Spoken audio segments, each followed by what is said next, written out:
কেনই বা আমাকে ডিভোর্স দিন, জবাব দিন। নাকি ভেবেছেন নতুন বউয়ের সাথে সংসার করবেন আর আমাকেও মন ভোলানো কথা বলে বাড়িতে রেখে ভোগ করবেন? মিহির বলল, প্রথা তুমি জানো আমি অনেক চেষ্টা করেছি এই বিয়েটা আটকানোর, কিন্তু সেদিন এত করে বোঝানোর পরেও আমার মা যখন বলল আমি আর কিছুই শুনতে চাই না, তুই যদি আমার কথা মতো ওই মেয়েটাকে বিয়ে না করিস তাহলে কিন্তু আমার মরা মুখ দেখবি। তুমি এটা কি বলছো মামি? আমি প্রথাকে ভালোবাসি, ওকে ছেড়ে আমি অন্য কাউকে বিয়ে করবো এটা আমি ভাবতেই পারি না। তুমি কিভাবে আমাকে এই কথা বলতে পারো? হ্যাঁ বলতে পারি, তার কারণ আমি নাতের মুখ দেখতে চাই। ওই মেয়েটা কোনোদিনও আমাকে সেটা দিতে পারবে না। আমি চাই না এইভাবে বংশটা নির্বংশ হয়ে যাক। যদি মাকে ভালোবাসো তাহলে রুমাকে তোমার বিয়ে করে আনতেই হবে, আর সাথে ওই বাজা মেয়েটাকে ডিভোর্স দিতে হবে। এটাই আমার শেষ কথা, না হলে কিন্তু আমার মরা মুখ দেখতে হবে, বলে দিলাম। আমি তখন বাধ্য হয়ে মাকে কথা দিলাম, ঠিক আছে আমি তোমার কথা মতো রুমাকে বিয়ে করেই বাড়িতে নিয়ে আসবো, তার সাথে প্রথাকেও আমি ডিভোর্স দিব। আমি আমার মাকে দেওয়া কথা রেখেছি প্রথা, ওই মেয়েটাকে বিয়ে করে এনে তোমাকে ডিভোর্স দিয়েছি। বাহ, বেশ তো, মায়ের বাধ্য সন্তানের মতো কাজ করেছেন। তাহলে আমাকে আটকাচ্ছেন কেন? আমার এই বাড়িতে থাকা সাজে না, আমি চলে যাচ্ছি আপনাদের জীবন থেকে অনেক দূরে। ওদিকে বাসর ঘরে রুমা ভাবছে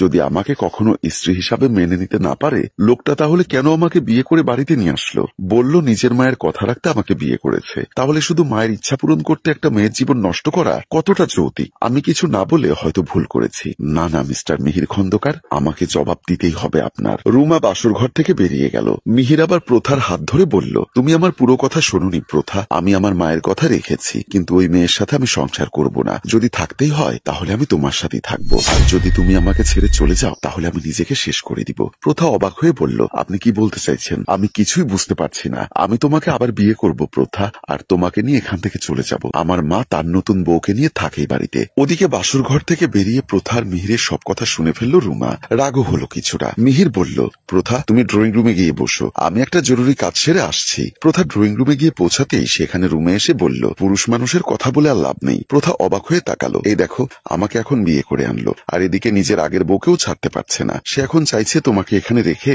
মাঝে মাঝে সুযোগ বুঝে যেন তোমার কাছে গিয়ে তোমাকে ভোগ করতে পারে। মানে অনেকটা গাছের আগার খেয়ে আবার তলারটাও কোরানোর মতো আর কি। ওনার কথা শুনে আবার এখানে থাকার সিদ্ধান্ত নিও না। আমি কিন্তু সতীনের ঘর করব না, খুব অত্যাচার করব তোমাকে। প্রথা বলল, আমি এই বাড়িতে আর থাকবো না। উনি যদি আমাকে স্ত্রী মর্যাদা দিয়ে আমাকে ওনার সাথে রাখতে চান তাহলে অন্য কোথাও রাখতে হবে। ভয় পেও না, এখানে থেকে আমি তোমার সংসার ভাগ বসাবো না। রুমা রেগে গিয়ে বলল, আবার চটাং চটাং কথা? দাঁড়াও, এক্ষুনি খালামণিকে গিয়ে সবটা বলছি। নিজের বোনের মেয়েকে পুত্রবধূ করে এনে খুব খুশি ফাতেমা বেগম। তার জন্য নতুন শাড়ি বের করেছিল এবং সবাই রুমে এসে দাঁড়ালে তিনি বললেন, তুই এসে গেছিস আমার সামনে আর আমি তোর কাছে যাচ্ছিলাম। এই শাড়িটা কেমন হবে দেখতো, তোকে কিন্তু খুব মানাবে। রুমা শাড়িটা সরিয়ে দিয়ে বলল, শাড়ি দিয়ে কি হবে খালামণি? তোমার ছেলে তো আমার সাথে ঘর করবে না বলেছে, তার নাকি ওই বউকেই লাগবে। কি এসব আবার কি বলছিস তুই? বাইরে গিয়ে দেখো, ওই মেয়েটাকে যেতে দিচ্ছে না, তার সাথে নাকি নতুন করে সংসার পাতবে। ফাতেমা বেগম চোখ বড় করে বললেন, বললেই হলো, আমাকে কথা দিয়েছিল তোকে বিয়ে করবে, আর এখন ওই মেয়ের সাথে সংসার করবে, এটা তো আমি মানবো না। চল দেখি কিভাবে ওই মেয়ে আমার ছেলেকে বশ করে। ততক্ষণে মিহির আর প্রথার বিয়ের কাজ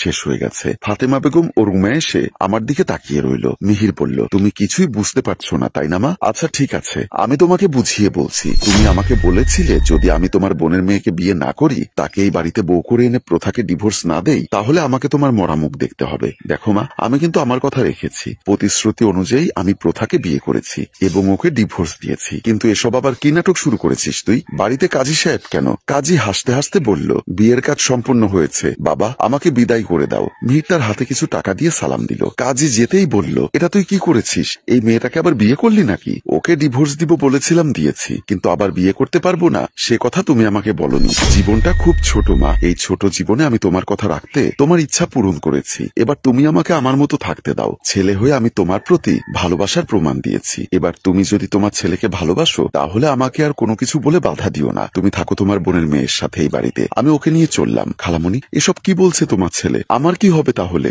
তুমি কি চুপ করে থাকবে? ফাতেমা বেগম এবার হুঁশ ফিরে পেয়ে বললেন, মানে কোথায় যাবি তুই? এই মেয়ে, তুই আবার আমার ছেলেকে বশ করেছিস? প্রথা একটা দীর্ঘশ্বাস ফেলে বলল, কারোর জন্য গর্ত খুঁড়ে কেউ সুখী হতে পারে না মা। আপনি জোর করে আমার সংসারটা ভেঙেছেন শুধুমাত্র আমি সন্তান জন্ম দিতে পারছি না বলে। দেখুন, আল্লাহ আজকে ন্যায় বিচার করলো, আমি ফিরে পেয়েছি আমার স্বামীকে। মিহির বলল, আমি চললাম মা। আমার স্ত্রী আমার ভালোবাসার মানুষ, শুধুমাত্র সন্তান জন্ম দিতে পারছে না বলে তাকে ছেড়ে অন্য কাউকে আপন করে নেব, এতটা স্বার্থপর আমি নই। তুমি যদি ছেলের ভালোবাসা মেনে নিতে পারো তাহলে আমাকে বলবে, আমি ফিরে আসবো। মিহির আর প্রথা চলে যেতেই রুমা বলল, খালামণি, তাহলে আমার জীবনটা কি নষ্ট হয়ে গেল তোমার জন্য? ফাতেমা বেগম বললেন, উফ, এমন করিস না, দাঁড়া, এই গল্পটা এখানেই শেষ হতে পারে না। আমিও দেখব কিভাবে ওই মেয়ে আমার ছেলের সাথে সংসার করে। সম্মানিত ভিউয়ার্স, গল্পটির শেষ অংশ দেখতে চাইলে অবশ্যই গল্পটি শেয়ার করবেন। গল্পটির ভাবনা ও পরিচালনায় অভিক, ক্যামেরায় তানজিল এবং প্রযোজনায় মঞ্জুর মোর্শেদ। ধন্যবাদ।